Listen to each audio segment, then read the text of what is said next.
The heels of Kara's shoes cracked against the wet sole pavement like a countdown. 3 seconds. That was all she had before Kyle's hand found her arm again. She could feel it coming the way you feel a storm before it breaks. Her blazer was torn at the shoulder. Her cheek throbbed with the kind of heat that leaves a mark for days. She didn't look back. Looking back meant slowing down, and slowing down meant a wall. No, not a wall. A man. She crashed into a chest that didn't move. Solid. Immovable. Like she'd run headfirst into the side of a building dressed in a black suit. Strong hands caught her by the shoulders before she could hit the ground, and for one wild, disoriented second, Kara's survival instincts screamed at her to run from this one too. But the hands didn't grab. They steadied. She looked up. He was tall, sharply so, with dark, styled hair and features cut like they'd been carved deliberately, with intention. His black suit was pressed to perfection, his white collar crisp against the grey sole afternoon. Behind him, a Rolls-Royce idled like a sleeping predator at the curb. 2 men in dark clothing stood flanking the vehicle, watching everything and saying nothing. The man before her said nothing either. He simply looked at her face, really looked, the way people almost never do. Not at her tears, not at the fear she was desperately trying to press down behind her eyes. He looked at the bruise rising purple and angry on her left cheekbone. At the laceration threading across it like a signature left by a coward. His jaw tightened. One hand, gentle, firm, deliberate, reached up and tilted her chin upward with 2 fingers. Not demanding. Almost careful. Like she was something that had been broken before and he already knew it. The silence on that street stretched long enough to swallow the sound of Kyle's footsteps freezing somewhere behind her. Then Juwon spoke. His voice was low. Quiet in the way that only truly dangerous things are quiet. Who did this to you? 3 words. But the temperature of the entire street dropped with them. Kara's breath caught. She'd been asked that question before, by nurses who typed the answer into a form, by police officers who filed it and forgot it, by people who wanted the story but not the responsibility. No one who asked it had ever looked at her the way this stranger was looking at her now. Like the answer mattered. Like the answer was about to cost someone something. Behind her, she heard Kyle stop walking entirely. Smart, she thought distantly. For once in his life, his being smart. She didn't answer Juwon's question. She didn't have to. His eyes had already moved, just once, briefly, to the man frozen on the pavement behind her. And what crossed Juwon's face in that half-second wasn't rage. It was something colder than rage. Something that had been refined past heat into something almost surgical. His gaze returned to her. "Come," he said simply. He stepped to the side and gestured to the open door of the Rolls-Royce. Not a question. Not exactly a command either. Something in between, an offering made by a man who was not accustomed to being refused, but who was, in this moment, choosing to wait. Kara looked at the car. She looked at the men flanking it. She looked at the stranger in the black suit who had just tilted her face like she mattered, and asked the question no one had ever actually meant before. Every sane instinct she had told her this was not safe. But Kyle was behind her. And Juwon was in front. She got in the car. What she didn't know, what she couldn't have known standing on that rain-damp Seoul street with her blazer torn and her heart hammering, was that the little girl waiting for Juwon at home had been crying all morning for a mother she supposedly didn't remember. And the crescent-shaped necklace resting against Kara's collarbone? Juwon had designed it himself. For a woman he'd spent 3 years believing was dead. Subscribe to see how this unfolds, and comment where you're watching from. I would love to say hello to you, just to know how far our story is reaching. The heels of Kara's shoes cracked against the wet Chicago pavement like a countdown. She didn't know this part of the city well. She'd taken 3 wrong turns already, her phone dead in her pocket, her heart running ahead of her body. The night air hit the bruise on her cheek like a second slap, fresh and mean, and she pressed 2 fingers against it without slowing down. Kyle's voice was still in her head the way his voice always was after, low and certain, like he'd already decided how everything was going to end. "You don't get to walk away from me, Kara." She turned the corner onto Michigan Avenue and the city opened up around her.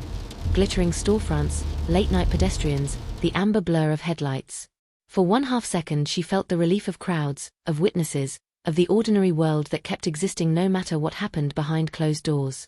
Then Kyle's hand came down on her shoulder from behind. She spun. He was breathing hard, jacket open, the particular kind of fury in his eyes that she'd learned to read the way you learn to read storm clouds. not as a warning anymore, but as a verdict already handed down. "Don't," she started. "You embarrassed me." His grip tightened. "In front of my people, Kara, you." The car door opened. That was all it was, a door opening at the curb beside them, the soft pneumatic sound of a luxury vehicle releasing its passenger into the night. Neither of them had heard it pull up. Neither of them had been paying attention to anything except each other. The way arguments like this collapse the whole world down to two people and the terrible gravity between them. But the man who stepped out was not the kind of man you ignored for long. He was tall, Korean, dressed in a black suit that fit him the way architecture fits a skyline. Deliberately, precisely, without one wasted line.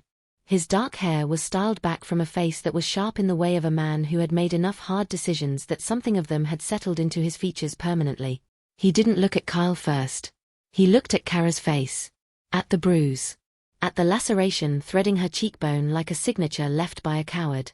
Two men in dark clothing materialized from behind the vehicle without a word, not moving toward anyone, not yet, just existing in the particular way of men whose job it was to be prepared for whatever their employer decided next. Kyle's hand dropped from Kara's shoulder. Not because he chose to.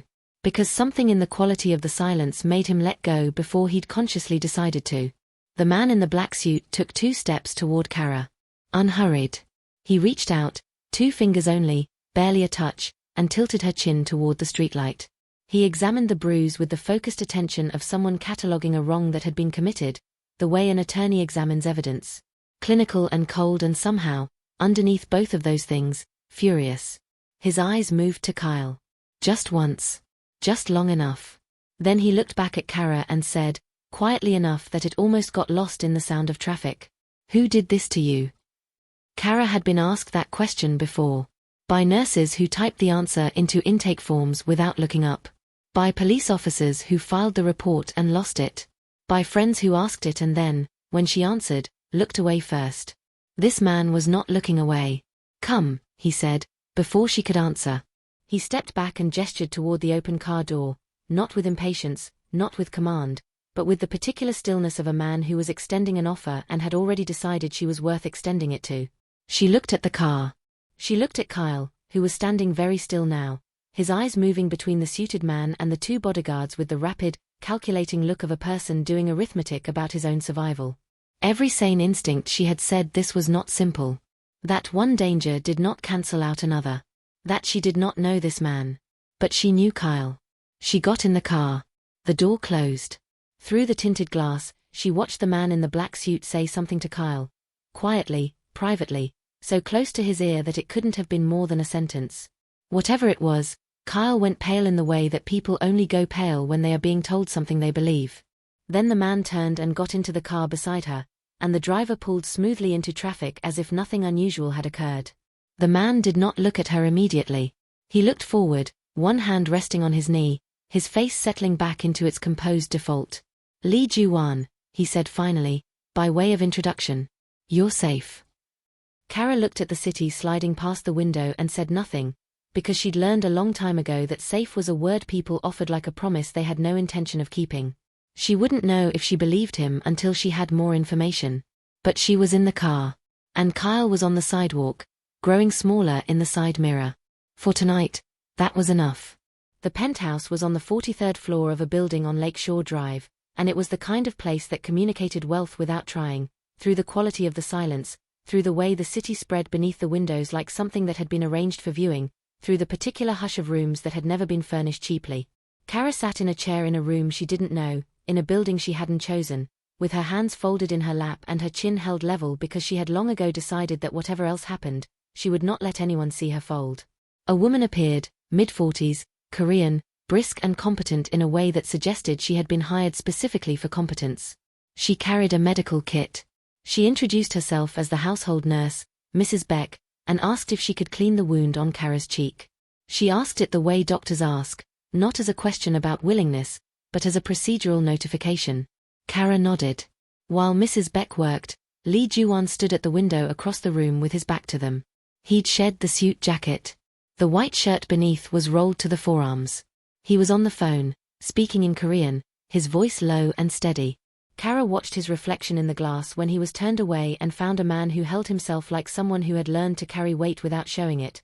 The kind of posture that comes not from ease but from long practice at not letting difficulty land on your face. When Mrs. Beck finished and left, the room went quiet. Juwon set his phone down and turned.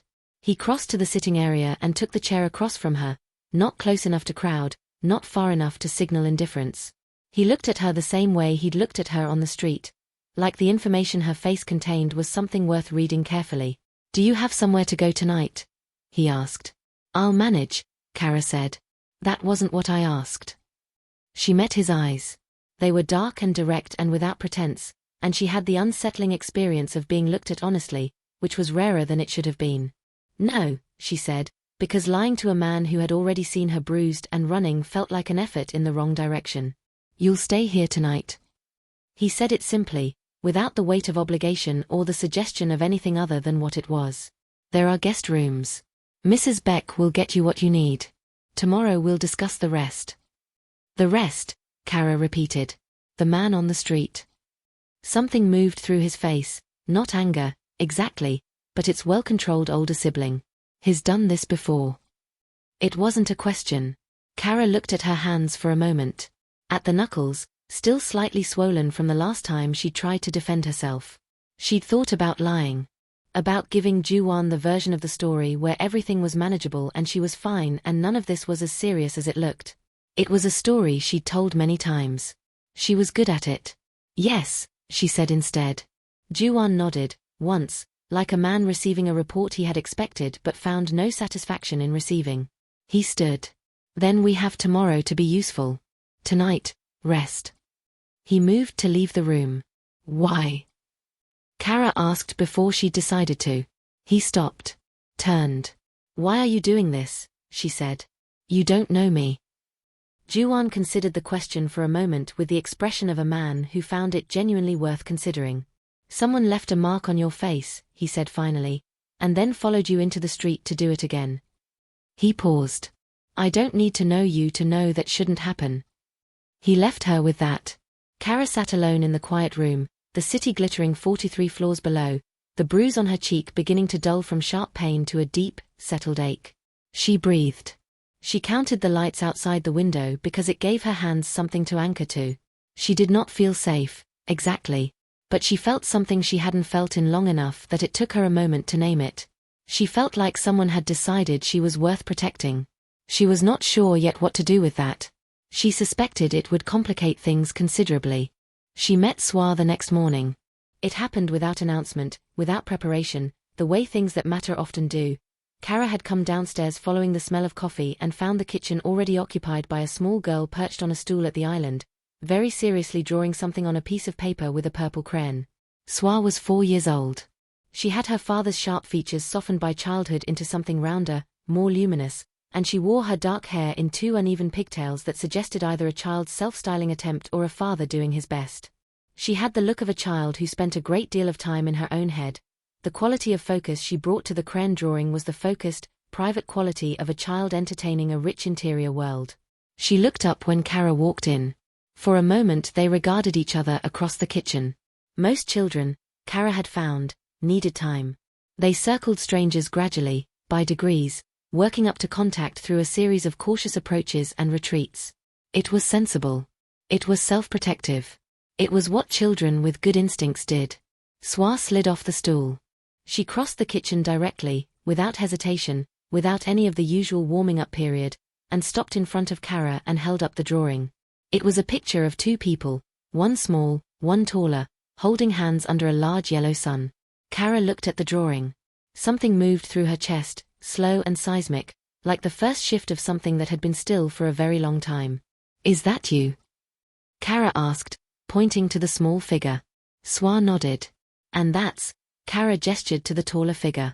Swa looked up at her with dark eyes that were entirely unguarded, entirely certain, as if the answer were obvious to anyone paying attention. "You," she said. Kara sat down on the stool the child had vacated. Not because she needed to but because something in her legs decided to weigh more than usual. She looked at the drawing in her hands, the lopsided sun, the 2 stick figures with their purple crayon smiles, the simplicity of it, and felt the particular, blinding pressure of a feeling she didn't have a name for in that moment. Mrs. Beck appeared in the doorway with coffee and regarded the scene with an expression Kara couldn't fully read. Something between warmth and something else, something quieter and more watchful. "She's not usually like this with strangers," the older woman said. "Not as warning. As observation." "I'm not a stranger," Swa informed no one in particular, climbing back onto her stool and selecting a new crayon. Kara laughed before she could stop herself. A real laugh, unprepared, the kind that came from surprise. It had been a while since she'd done that. The sound of it felt strange in her own chest. Foreign and familiar at once, like hearing a song you loved a long time ago. She looked at the child drawing with her purple crayon and felt, for reasons she couldn't explain and didn't yet have the language for, that she would do anything, to make sure nothing bad ever happened to this small, certain, unsuspecting girl. The feeling was not appropriate to the circumstances. They had known each other for 30 seconds. Kara decided she would think about it later. Later, she would not stop thinking about it at all. He found her at the coffee shop 3 blocks from the building, on Thursday afternoon. Kara had started allowing herself small distances, a walk to the pharmacy, an afternoon at a coffee shop on the corner with her laptop and a project she was pretending to work on. Juwon had not asked her to stay close. He hadn't asked her to stay at all, not beyond that first night, but the days had accumulated somehow without announcement, and she had learned the rhythms of the household and Mrs. Beck had learned how Kara took her coffee, and Swa had developed the habit of appearing at Kara's bedroom door each morning to deliver a drawing and a summary of whatever she'd dreamed about. She had no good explanation for why she was still there. She had several explanations that were all technically true and none of which felt like the real one. Kyle found her at a corner table by the window. He sat down across from her without asking. His jaw was tight in the way she associated with the version of him that was past the point of pretense. He dropped both hands on the table and leaned forward and spoke with the particular quiet of someone who'd decided he'd been patient long enough. "You need to come home, Kara." "No," she said. She kept her voice even. She had her phone in her hand already. She'd seen him come in, had watched him navigate toward her with the focus of a man on an errand, and her thumb was already moving. "You think whoever that suit is on Michigan Avenue is going to protect you forever?" Kyle said. "You think you know him? You don't know the first thing about him." "Kyle. Come home." He reached across the table. A hand came down on Kyle's shoulder from behind. Not hard. Not violent. Just present, the way a boulder is present, the way a building is present, with the particular authority of things that are immovable. Sung-woo was not a large man by any standard measure.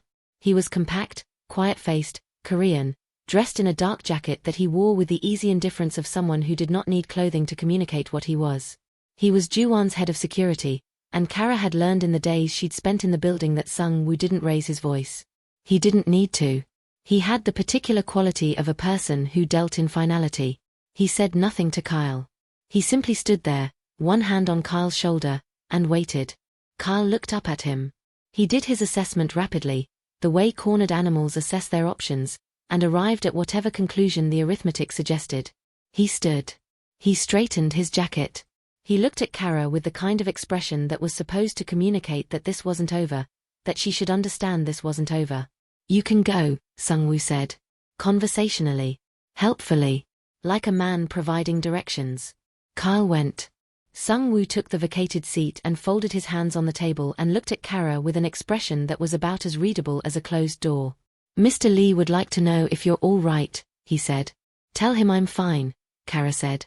Sung-woo nodded as if this were the expected answer. He stood. "He also asked me to tell you," a small pause. "He's had someone monitor the perimeter since Tuesday." Kara looked up. "Tuesday is when you started taking afternoon walks," Sung-woo said, by way of explanation, and turned and left before she could formulate a response to that. She sat with her cold coffee and her unopened laptop and looked out the window at the ordinary Thursday afternoon moving past on the sidewalk. Juwon had known. He'd known she was going out, had said nothing to stop her or control it or make her feel like a guest who needed permission, and had quietly made sure she was covered anyway. Not because she'd asked. Because he'd decided she should be. She thought about that for a long time. She thought about Swa's drawing, still folded in her jacket pocket. The 2 figures under the yellow sun. She thought about the way things that start as temporary have a habit of becoming something else entirely, if you're not careful. If you're not careful. She was beginning to suspect she wasn't being careful enough. It happened on a Sunday, in the kitchen, over breakfast. Swa had decided that pancakes were required and had communicated this decision to Mrs. Beck with the firm diplomacy of a 4-year-old who had learned that adults respond well to enthusiasm paired with reasonable justification. Mrs. Beck had conceded. Kara was at the counter helping, which mostly meant keeping Swa from adding too much of everything, and Juwon had appeared in the doorway at some point and remained there, coffee in hand, watching with the expression of a man who rarely found himself in the presence of something he simply wanted to look at without analyzing. It was a quiet morning. The lake was silver beyond the windows. Swa was narrating each step of the pancake process with the gravity of a documentary filmmaker. Mrs. Beck was maintaining professional composure while removing the measuring cup from Swa's hand for the 3rd time. Kara laughed, that real laugh again, the surprised one, the one she'd been producing more frequently lately without meaning to, and reached over Swa to stir the batter, and the movement dislodged the necklace from inside her collar. It fell forward and caught the morning light. A crescent moon in gold. Delicate, precise, an almost architectural miniature, the 2 points of the crescent extending at slightly different lengths in a way that was not quite symmetrical and was not quite asymmetrical either, but rather the specific geometry of something that had been designed to be distinctive. A single small stone, pale and clear, set at the inner curve. The chain was fine enough to be almost invisible. The pendant itself was unmistakable. Juwon's coffee cup stopped on the way to his mouth. He stood very still. Kara didn't notice. She was redirecting Swa away from the batter with one hand and tucking the necklace back inside her collar with the other. A routine, unconscious gesture, the kind you make with something you've worn so long it's become part of how you move through the world. But Juwon had seen it. The crescent pendant. The uneven points. The pale stone at the inner curve. He had seen that necklace before. He had more than seen it, he had designed it, 3 years ago, in a jeweler studio in Bucktown, working with a craftsman named Mr. Yoon for 6 weeks to get the asymmetry exactly right, to make something that could not be replicated, that existed in exactly one form, for exactly one person. He had given it himself.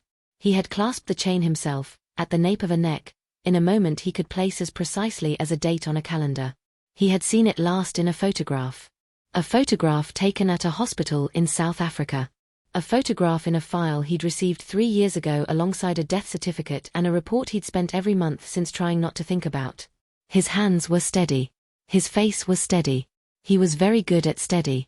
"Excuse me," he said, to no one in particular, and set his coffee down and left the kitchen. He closed the office door behind him. He stood in the middle of the room for a moment, doing nothing, just standing, letting the information sit inside him the way you let something very hot sit before you touch it.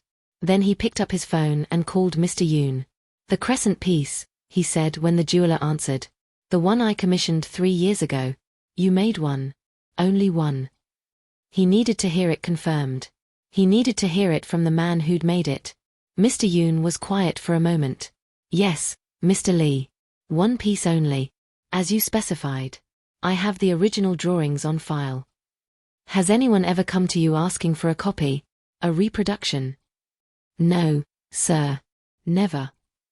Juwon thanked him and ended the call and stood in his office with the Sunday morning quiet pressing in around him, and looked at nothing for a long time. One necklace. One woman. 3 years since he'd been handed a death certificate and told to let go of a life he'd been building toward without fully knowing he was building toward it. One necklace, on the neck of a woman who had appeared from nowhere, who his daughter had embraced on first sight as if she were not a stranger, who wore a bruise on her cheek and fear in her posture and yet held herself like someone who had not yet finished fighting. He was a man who had built an organization on the ability to follow evidence wherever it went without letting what he hoped get ahead of what was true. He would follow this carefully. He would follow it with everything he had. He sat down at his desk, opened his laptop, and began making calls. The first call was to a private investigator he trusted with things he trusted no one else with. The second call was to a medical records contact in Johannesburg who owed him a significant favor. He did not call anyone who knew his mother. Not yet. But as he worked, one thought moved underneath everything else like a current beneath still water, patient and cold and absolutely certain. If what he suspected was true, if the necklace meant what the necklace meant, then something had been done to Nality. Something deliberate. Something that had required a plan, a network, a person with enough reach and enough ruthlessness to make a woman disappear so completely that even he had believed it. And there was only one person in his life who had ever looked at Nality and seen a problem that needed solving. He pressed his fingertips together and stared at the wall. One necklace. He was going to find out exactly what it meant. He was going to find out who had done this. He was going to be absolutely certain before he moved, and then, when he was certain, there would be nothing quiet about what came next. Outside the office door, he could hear Swa's voice, bright and unhurried, narrating pancakes. He breathed. He opened a new document on his laptop and began to write down everything he knew, and everything he was beginning to suspect, and every name that belonged to either list. His mother's name appeared on the second list. He wrote it without hesitation. He wrote it like a verdict. Subscribe to see how this unfolds, and drop a comment with where you're watching from. I would love to say hello to you, just to know how far our story is reaching. Mr. Yoon's studio was on the third floor of a narrow building in Bucktown, up a staircase that smelled of metal and cedar and the particular quiet of a place where careful work got done. Juwon had been there 6 times in his life. He remembered each visit with the kind of precision he brought to anything that had mattered. He called ahead this time. Mr. Yoon was waiting when he arrived, a small, grey-haired man in a work apron with reading glasses pushed up on his forehead, who had been making fine jewelry for 40 years and had learned not to ask clients questions they hadn't offered answers to first. He had the original drawings already laid out on the work table when Juwon walked in. Pencil sketches on cream paper, exact and technical, annotated in the margins with measurements and notes about the stone setting and the specific ratio of the asymmetric crescent points. Juwon looked at the drawings for a long moment. "Sit," Mr. Yoon said, pulling out a stool. Juwon Saturday. He removed his phone and opened the photograph he'd taken 3 days ago. Sunday morning in the kitchen, Kara reaching across Swa to stir the batter, the necklace falling forward and catching the light. He'd taken it quickly, privately, while she was focused on his daughter, in the way of a man gathering evidence before he allowed himself to feel anything about what the evidence might mean. He set the phone on the table beside the drawings. Mr. Yoon looked at the photograph. Then at the drawings. He picked up a magnifying loupe and examined the photograph more closely. The proportions of the crescent, the placement of the stone, the slight differential in the point lengths that was the piece's signature. He set the loupe down. "That's it," he said simply. "That's the piece." Juwon said nothing. "The proportions are exact. The stone placement," Mr. Yoon tapped the drawing. "You see how I set it at 30 degrees off-center? Not 40, not 25, 30. That's not a coincidence you can reproduce without the original specifications." He straightened. "That's the piece, Mr. Lee. Where did you see it?" "On someone I know," Juwon said. Mr. Yoon looked at him over the rim of his glasses with the expression of a man who had worked with clients long enough to know which information was his to ask about and which wasn't. "Will you need anything else from me?" "The drawings," Juwon said. "I need copies. And your written confirmation, date of commission, date of completion, specifications, the statement that only one was made." Mr. Yoon nodded and moved to his filing cabinet without being asked again. Juwon sat on the stool and looked at the photograph on his phone. At Kara's profile in the kitchen light, the necklace catching the morning sun, Swa's voice a bright thread in the background. He had loved Nality Adiz with the kind of love that had surprised him, not because he hadn't known himself to be capable of it, but because he hadn't known it would arrive so suddenly and situate itself so permanently. She had been a visiting architect on a commercial development his organization had backed. They had met in a conference room over building plans and he had found himself, by the end of that meeting, making decisions about his schedule that he had never made for anyone before. They had been together for 14 months before she disappeared. Before the accident report came from South Africa. Before the death certificate. Before his mother had sat across from him at dinner and told him, with composed sympathy, that sometimes people we love are taken before we're ready, and that the best thing for his daughter was to move forward. He had always thought that was an odd thing to say. An odd thing to know to say. He had filed that thought away because grief had other demands at the time and he was not yet the kind of man who was willing to look at his own mother and ask the question the thought implied. He was willing now. He took the copies from Mr. Yoon, thanked him, and went back down the narrow staircase into the Bucktown afternoon. His driver was waiting. He got in and said nothing until they had pulled away from the curb, and then he called the investigator in Johannesburg and said, "I need everything. Medical records, incident reports, any hospital admissions in the 3 months around the date on the certificate. Any name that isn't hers. Any name at all." He sat back and watched Chicago move past the window and thought about his daughter climbing onto a stool next to a woman she had never met and handing her a drawing as if she were handing it to someone she'd been waiting for. Swa had always been a perceptive child. He had been a fool to think her instincts were less reliable than a piece of paper. Kyle Merritt had a commercial real estate license, a minority partnership stake in a mid-sized development firm in the South Loop, 2 outstanding civil suits that had been quietly settled before reaching any public record, and the particular confidence of a man who had never been held meaningfully accountable for anything. Juwon knew all of this by Monday. By Wednesday, he knew considerably more. He did not do this with violence. He had never needed to. Violence was for people who lacked the patience and the resources for methods that were both quieter and considerably more permanent. Kyle Merritt was not a man worth the energy of violence. He was a man worth the energy of precision. The process was elegant in the way that good engineering is elegant, not visible, not dramatic, but structurally devastating.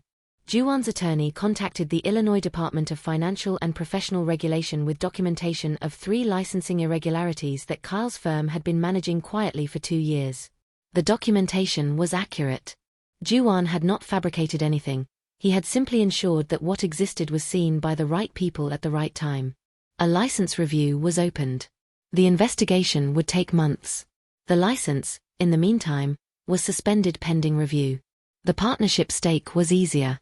Kyle's senior partners had long harbored reservations about him. Juwon's people had identified this within the first day of inquiry, and required only the introduction of 2 institutional investors whose participation was contingent on certain governance changes. Kyle's partners made the math and called a partners meeting. The buyout offer was not generous.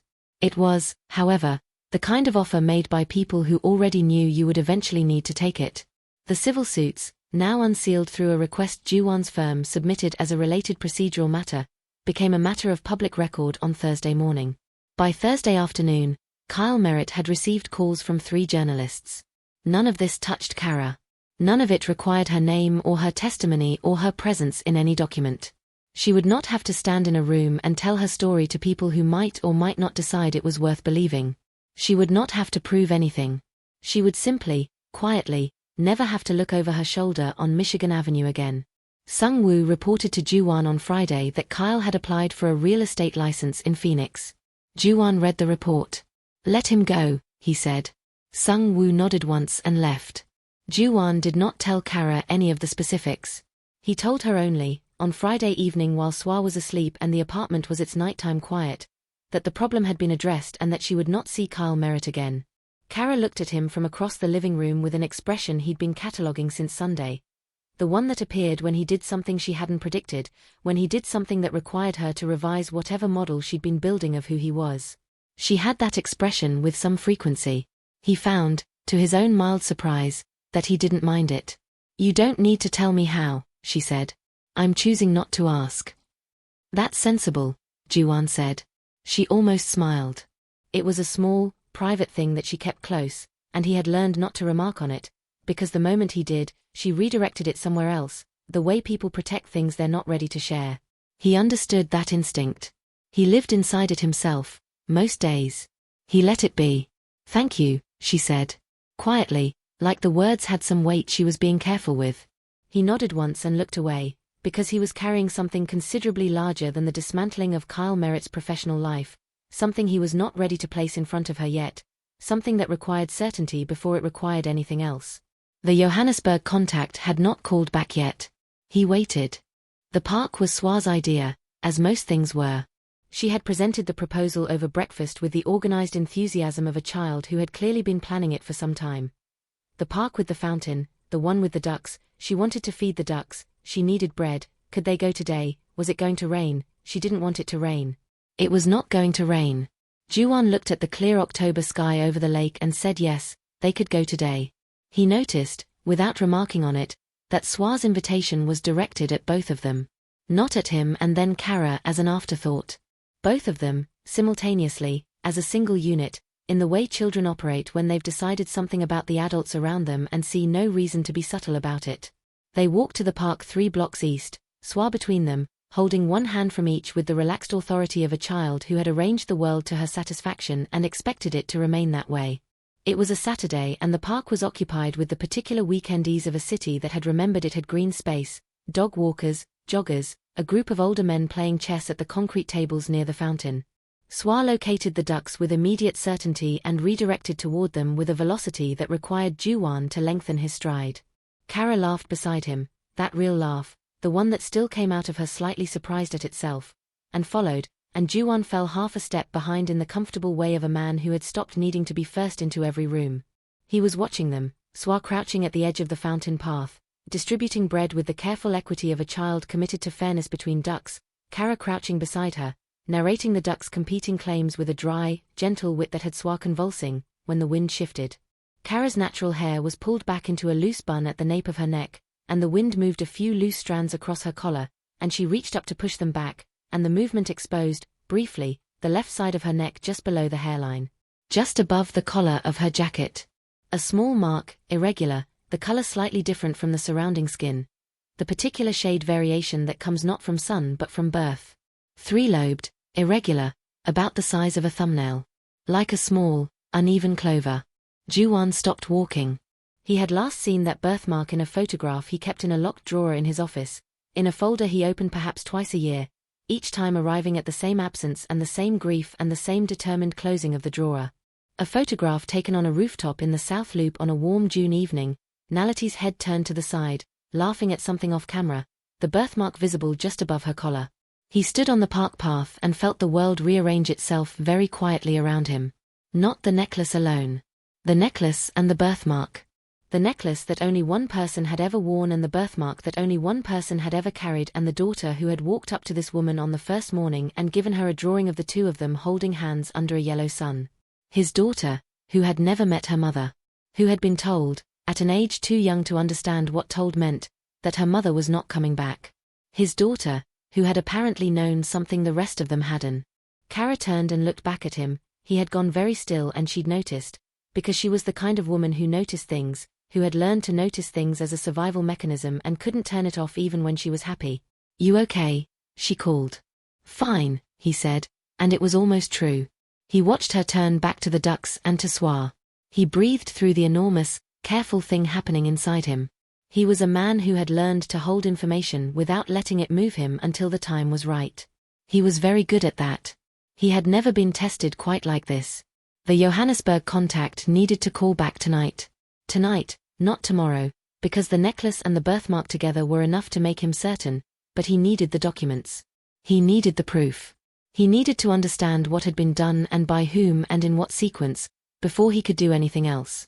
Before he could look at the woman crouching by the fountain with his daughter and say what he was beginning to know needed to be said. He put his hands in his pockets and walked toward them. Swa looked up at him with her dark, unhurried eyes, a piece of bread in each hand.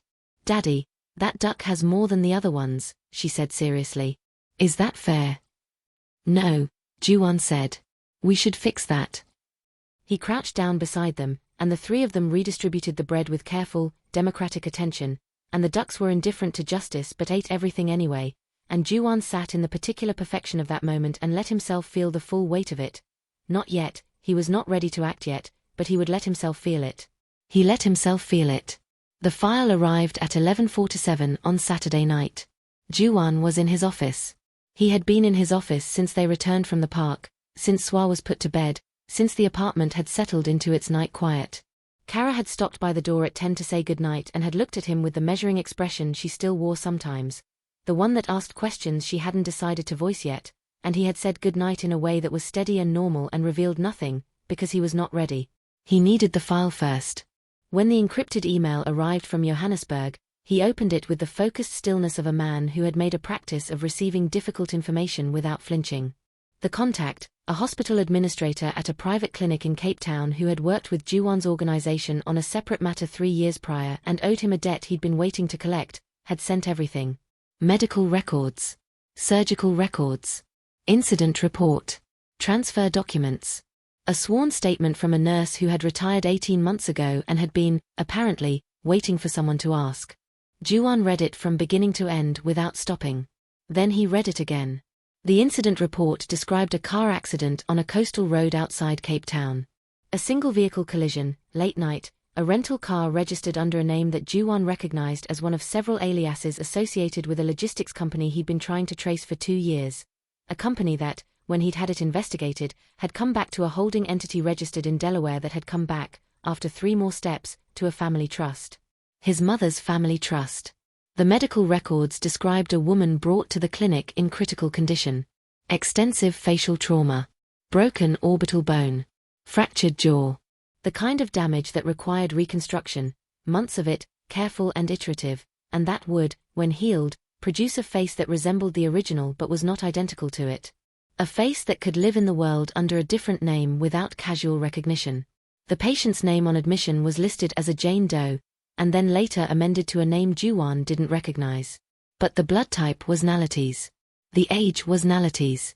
The distinguishing physical markers noted in the admission records, a 3-lobed birthmark on the left side of the neck, below the hairline, were Nalites. He reached the obstetric notes at the bottom of the surgical file and had to stop for a moment. The patient had been 7 weeks pregnant on admission. The pregnancy had survived the accident, the surgery, and the reconstruction. A girl, delivered 8 months after the accident, full-term, healthy, at the same clinic. Birth registered under the alias. The birth certificate listed the father as unknown. Juwon set his hands flat on the desk. He breathed. Kara was not Naliti's twin. Kara was not someone who had found the necklace and happened to carry the same birthmark. Kara was Naliti, Naliti who had been run off a road, brought in unconscious, and reconstructed so thoroughly that she had woken up as someone else. Who had perhaps been told she was someone else. Who was carrying a necklace she didn't know the full history of, and a birthmark she couldn't see, and a grief she probably couldn't name because she didn't have the context for it. And somewhere, the file listed the child as having been transferred to a state orphanage under the alias surname, at 6 months old, before being claimed by an adopting family. Somewhere, there was a second child. His and Naliti's. He closed the file. He opened it again. He read the nurse's sworn statement, which described a woman, elegant, commanding, Korean American, who had arrived at the clinic 3 days after the patient's admission with documentation, with authorization forms, with the particular manner of a person who was accustomed to institutions complying with them. Who had given instructions about the patient's paperwork. Who had left with a manila envelope. The nurse had been afraid. She'd been 26 years old and afraid, and she had done what she was told, and she had retired at 44 still afraid, and when Juwon's contact had found her, she had given her statement in 2 hours without prompting, like someone who had been holding their breath for 18 years. He sat in his office until 3 in the morning. Then he picked up his phone and called his attorney, and his investigator in Chicago, and 2 other people he trusted with the kind of work that needed to be done quietly and done right. He gave instructions. He set things in motion. He told them what he needed and when he needed it and what it was for, and the people on the other end of those calls, who had worked with him long enough to know what his voice sounded like when he had made a decision that was not going to be revised, said yes, and got to work. At 4 in the morning, he went to Swa's room and stood in the doorway and watched his daughter sleep in the purple-sheeted bed with one arm thrown over her stuffed bear and her face in complete, unguarded repose. He stood there for a long time. Then he went to his own room, and he did not sleep, and he waited for morning. In the morning, he was going to need to have the hardest conversation of his life. He was going to need to sit across from a woman who had rebuilt herself from wreckage without knowing what she was rebuilding from, and tell her who she was. He was going to need to say her name. Her real name. The one he'd said on a rooftop in June, the one he'd said the way you say something you expect to keep saying for a long time. Naliti. He asked Kara to sit with him in the living room after breakfast, while Mrs. Beck took Swa to her weekly art class. He said it quietly, the way he said things he meant, without preamble, without performance. Kara looked at his face when he asked and heard something in his voice she hadn't heard before, a quality beneath the usual composure, and set down her coffee and said yes. They sat across from each other the way they had on the first night. The city enormous beyond the windows, the room quiet, Juwon watching her with the focused attention she'd grown accustomed to and stopped feeling unsettled by. He put the file on the table between them. He put Mr. Yoon's written confirmation beside it. Then he said, I need you to look at something, and I need you to understand that I'm going to be here, whatever your reaction is, and there is nothing about what I'm about to tell you that changes anything about you. Only about what was done to you. Kara looked at the file. She looked at him. Something moved through her face, that wary, watchful intelligence she'd worn since the first night, and she reached forward and opened it. He watched her read. He had done many difficult things in his life. He had made decisions that cost people, that cost him, that required the particular hard clarity of a man who'd had to be unsentimental about consequences. He was not a man who looked away from hard things. This was the hardest thing he had ever sat through. He watched her read the incident report. He watched her read the surgical records. He watched the moment she reached the obstetric notes and her hand went still on the page, and she read that section twice, slowly, and then sat without moving for long enough that the city light shifted visibly through the windows. "There's a child," she said. Her voice was entirely flat, the kind of flat that isn't emptiness but its opposite, too full for any one thing to get out. "We're finding her," Juwon said. "My investigator has been working since 3 this morning. She was adopted in Cape Town. We have a name. We have a location. It's going to take a few more days to do it right, to do it legally, but we are going to find her." Kara looked up at him. "The necklace," she said. "I commissioned it. 3 years ago. You were, Nality was the only person who ever wore it." He held her gaze. "I knew the night you fell asleep in the guest room. I didn't say anything because I needed to be certain before I said something I couldn't take back." She was quiet for a very long time. He did not fill the silence. "I don't remember," she said, finally. "I've never," she pressed 2 fingers against her mouth for a moment. "I have fragments. I've always had fragments. A city. A rooftop. The feeling of," she stopped. "The doctors told me the gaps were from the accident. That trauma does that." She looked at him. "They told me my name was Kara. They told me I'd been Kara. I had documentation. My mother arranged the documentation." The silence that followed that sentence was different from the ones before it. "She arranged all of it," Juwon said. His voice was steady. It cost him something to keep it steady. The accident was not an accident. The reconstruction, the paperwork, the identity, she put it all in motion. "I have a witness statement. I have the financial trail through the trust. I have enough." He paused. "I'm sorry. I know that sentence doesn't contain enough for what it needs to hold. I'm sorry." Kara looked at him and he could not entirely read her expression. There was grief in it, and rage, and underneath both of those things something that was not yet any of the things that come after grief and rage, something that was still in process. She was the strongest person he had ever sat across a table from. He had known that since the first night, since she had told him the truth when she could have lied, since she had held her chin level in a world that had been trying to make her lower it for years. He had not known, then, the full extent of what she'd been holding level against. He knew now. "Your mother," she said quietly. Not a question. Like she was placing the word in the right location in a map she was revising. "She's been removed," he said. "Last night. Her access to any accounts, any properties, any organizational relationships, it's done. Her legal exposure is significant. My attorney is coordinating with a federal contact. What she did crosses international lines and several statutes that have no quiet resolution." He paused. "She will not come near you. She will not come near Swa. She will answer for this in whatever venue the law decides, but she will answer for it." Kara looked at the table for a long moment. At the file, at Mr. Yoon's confirmation letter, at the evidence of a life that had been taken from her while she was unconscious and given back to her in pieces she hadn't known how to assemble. Then she looked up. "Swa," she said. And her voice, on his daughter's name, held something that was not yet the word for what it was, but was in the same family as homecoming. "She doesn't know the details," Juwon said. "She knows you're important. She decided that herself, the first morning." He let himself say the next thing, because it was true and because she deserved to have true things said to her without conditions. "She's always known. I think she's been waiting." Kara pressed her hand flat against the table, a steadying gesture, and breathed. "I need a few minutes," she said. "Take what you need." She stood and walked to the windows and stood with her back to him, facing the lake, and he let her have the silence. He sat and looked at his hands and thought about the length of 3 years, about what they had cost, about what had been taken from them both, about the specific cruelty of someone who could look at love and see only something that needed to be managed. His mother had looked at Nality and seen a problem. She had created a far more significant one. After a while, Kara turned from the window.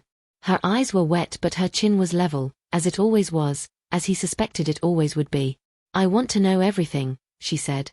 "I want to understand all of it. And I want to be in the room when the law deals with your mother." "I'll arrange it," he said. She looked at him for a long moment, and something in her face settled into a new configuration. Something that was the beginning of the version of herself she hadn't been allowed to be yet. Something that looked, underneath all the damage and all the distance, like the woman on the rooftop he had been building a life toward without knowing. She said his name. His first name. She'd never used it before, it had always been a careful omission, the way people omit things they're not sure they've earned yet. Juwon. Yes. Tell me about her. About who I was. A pause. Who I am. He did. He talked for an hour. About the conference room and the building plans and the way she had argued with him about load-bearing walls with the assurance of someone who was used to being right and was, in that case, also correct. About the rooftop. About the 14 months. About the things she'd said that had stayed with him, that he'd been carrying through 3 years of not being able to explain why he hadn't moved forward, why every attempt at distance from the past had felt like abandoning something that was still alive somewhere and waiting. Because it had been. Because she had been. Kara listened. She asked questions. She held certain things he said like objects she was checking the weight of, some of them landing with the particular resonance of something almost remembered, a tuning fork struck close to a string that was still vibrating. She laughed once, startled, at a story about the building plans, and then stopped laughing and pressed her hand to her mouth and then laughed again, and the sound of it had something new in it this time, something that was not just the surprised, self-contained laugh he'd been watching from a careful distance for weeks. It was the laugh of someone who was starting to come home. 3 days later, they flew to Cape Town. The little girl's name, on her adoption record, was Amora. She was 2 years old and she had Naliti's eyes and Juwon's jaw and a personality that her adoptive foster carers described as relentless, which was, Juwon thought, entirely predictable. The legal process had been fast because Juwon's attorney was excellent and the documentation was unambiguous, and the South African courts, when presented with evidence of what had been done, moved with an urgency that suggested they understood the weight of it. Naliti held her daughter for the first time on a Thursday afternoon in a room with yellow walls and a window overlooking a garden. Juwon stood at the door and watched and understood, in the particular full-body way of a thing understood not just mentally but in every room of a person, why he had never been able to let go. Why he had spent 3 years in a life that felt like a held breath. The breath was released now. They came home on a Saturday. All 4 of them, on a plane over the Atlantic, swore asleep against Naliti's shoulder with the boneless confidence of a child who had decided the world was arranged correctly at last, Amora in Juwon's arms, her small serious face conducting its assessment of him with an intensity that he recognized from the mirror. Naliti looked at him over their daughters' heads, and the expression on her face was the one he'd been keeping alongside the photograph in the locked drawer. The one from the rooftop, the June evening, the laugh caught mid-sentence. She was older than that photograph. She had been through things that no version of the future he'd planned had ever included. She was not exactly the woman he had known, because 3 years and what had been done to her had made her into someone who was also Kara. Someone who had built herself from fragments with no map and no help and had done it with a quality of resilience that he would never stop being humbled by. She was Naliti. She was Kara. She was both, and she was his, and he was hers, and the road to here had been a road he would not wish on anyone and could not regret, because it had ended here, in this particular altitude, with these particular faces, at this particular latitude of rightness. 6 months later, they married in a small ceremony in Lincoln Park, in the golden rust of a late Chicago autumn, with Suara's flower girl and Amora asleep in Mrs. Beck's arms and a guest list of 14 people and no photographer except Sung Woo, who turned out to have unexpectedly strong feelings about composition. Naliti wore the crescent necklace. She wore it every day after that. And if some morning she stood at the window with her coffee and looked at the lake with an expression that carried the weight of everything that had been taken and everything that had been recovered, Juwon would come and stand beside her without speaking, and she would lean into him without speaking, and they would stand there together in the particular, unearned luxury of 2 people who know exactly what they almost lost. They had lost it once. They would not lose it again. And that is where we leave them. Naliti didn't just survive what was done to her. She walked back into the life that was stolen from her, stood in the wreckage someone else made, and reclaimed every single piece. Juwon didn't just find the woman he lost, he found out exactly who took her. And he made sure the world knew it too. Suar got her mother. Amora got her family. And the woman who was told she was no one? She turned out to be everything. If this story moved you, if you felt every chapter in your chest the way it was meant to be felt, subscribe, because this is only the beginning of the stories we're telling here. And drop a comment below and tell me where you're watching from. I read every single one. I genuinely want to say hello to you, just to know how far our story is traveling. Because somewhere out there, someone needed to hear that you can lose everything, be rebuilt into someone you don't recognize, and still find your way back to yourself. This one was for her. See you in the next one.